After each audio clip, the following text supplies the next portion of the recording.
मुझे बहुत पेन हो रहा था, तो काफ़ी पेन हो रहा था, तो मैंने डॉक्टर्स को दिखाया, सबसे पूछा, लेकिन शुरुआत में तो पता नहीं चला, लेकिन फिर मैमोग्राम करवाया, उसमें मालूम पड़ा कि मुझे कैंसर है।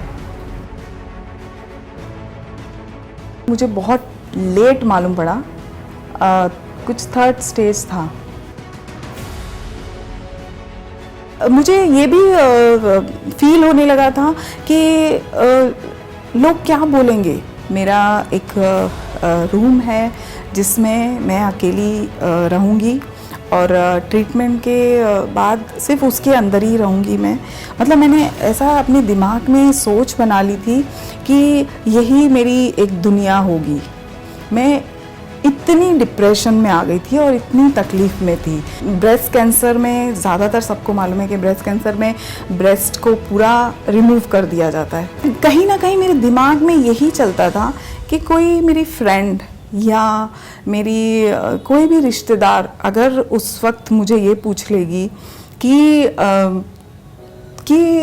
तुम्हें तो ब्रेस्ट कैंसर हुआ था, तो तुम्हारा ऑपरेशन हुआ है, तो एक पार्ट नहीं है। मतलब उनकी नज़रों से, उनकी देखने के तरीके से मुझे ये फील होता था कि नहीं, ये मतलब कुछ मिसिंग है मेरे अंदर। तो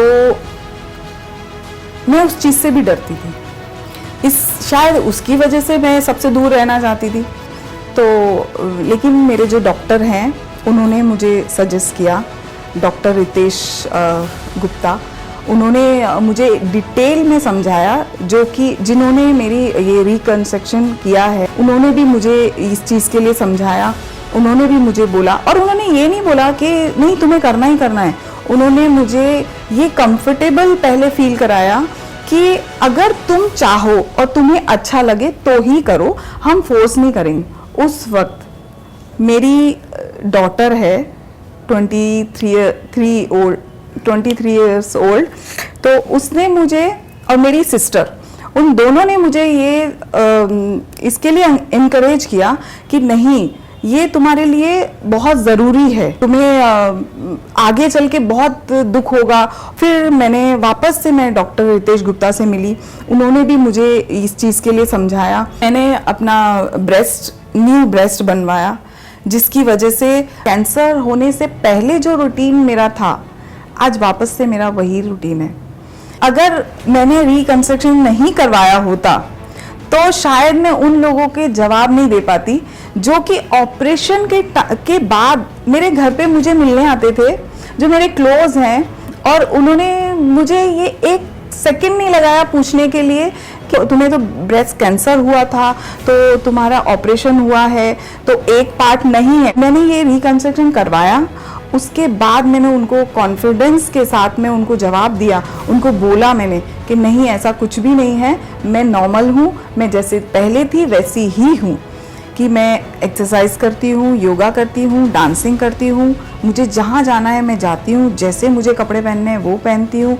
मेरे मन में एक बार भी ऐसा कभी नहीं आता है कि मेरे साथ ऐसा हो चुका है, और मैं फुल कॉन्फिडेंस के साथ में घर से बाहर निकलती हूँ और पार्टीज में जाती हूँ। जो मुझे करना है मैं अपने दिल से करती हूँ। मुझे कहीं भी इस चीज़ को लेके नहीं चलना होता है कि मेरे अंदर कुछ कमी है।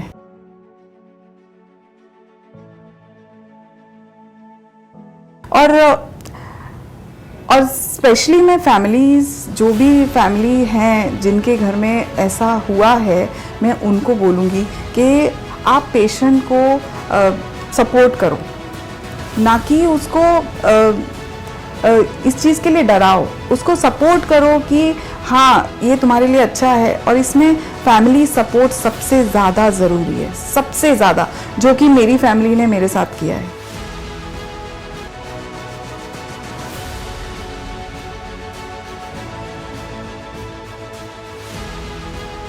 सबसे मेन डिसीजन जो है वो पेशेंट का होना चाहिए, और मेरे वही फ्रेंड्स हैं जो कि मुझे आके मिलते हैं, जिनको नहीं भी मालूम है वो भी अगर आके मिलते हैं और उनको पता चलता है तो वो बोलते हैं कि क्या तुम्हें कैंसर था, हो ही नहीं सकता।